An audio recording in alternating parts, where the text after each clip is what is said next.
తెలంగాణ ప్రగతి రథచక్రాలకు బ్రేకులు పడబోతున్నాయా? సర్కారుతో ఇక సమరమే అంటున్న ఆర్టీసీ కార్మికులు అదే స్పష్టం చేస్తున్నారు. తమ డిమాండ్లు పరిష్కరించకపోతే సమ్మె తప్పదని హెచ్చరిస్తున్నారు. చాన్నాళ్ల తర్వాత మరోమారు రోడ్డెక్కారు తెలంగాణ ఆర్టీసీ కార్మికులు.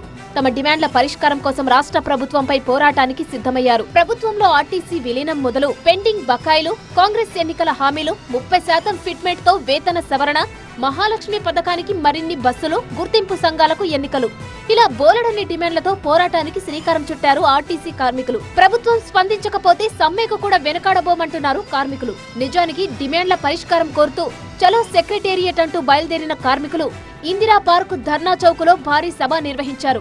ఆ తర్వాత సెక్రటేరియట్ వైపు వెళ్లాలనుకున్న పోలీసులు అనుమతి నిరాకరించడంతో అక్కడే ఆందోళన విరమించారు. తమ డిమాండ్లపై మార్చి 13 లోపు సీఎం స్పందించి చర్చలకు పిలవాలంటున్నారు ఆర్టీసీ జేఏసీ నేతలు. ప్రభుత్వం స్పందించకుంటే అన్ని కార్మిక సంఘాలతో రౌండ్ టేబుల్ మీటింగ్ ఏర్పాటు చేసి సమ్మె నోటీస్ ఇవ్వడానికి వెనుకాడబోమని తెలిపారు. ఇవాళ వాళ్ళు చేయండి, మీరు చేస్తాని ఎన్నికల మేనిఫెస్టోలో పెట్టారు కాబట్టి మా ఆర్టీసీ కుటుంబాలు మొత్తం మీకు ఓట్లేసినాయి. మరి ఎందుకు ఆ రోజు నువ్వు ఎన్నికల మేనిఫెస్టో పెట్టినావు?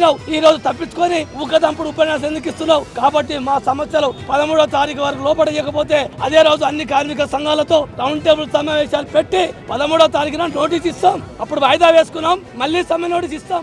కాంగ్రెస్ ప్రభుత్వంలో మిత్రపక్షంగా ఉన్న CPI MLA Kunamneni Sambasivarao RTC కార్మికుల ఆందోళనకు మద్దతు నిలవడం రాజకీయంగా ఆసక్తి రేపుతోంది. ఆర్టీసీ డబ్బులన్నీ ఏమైపోతున్నాయో చెప్పాలంటూ ప్రభుత్వాన్ని డిమాండ్ చేశారు కూనంనేని.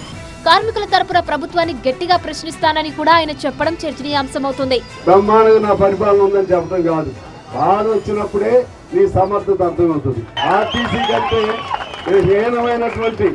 హీనమైనటువంటి అతి తక్కువ జీతాలు కలిగిన వాళ్ళు ఎవరు కూడా లేరు. ఎంత అన్యాయం జరుగుతుందంటే మరి ఏమవుతున్నాయి ఈ డబ్బులన్నీ?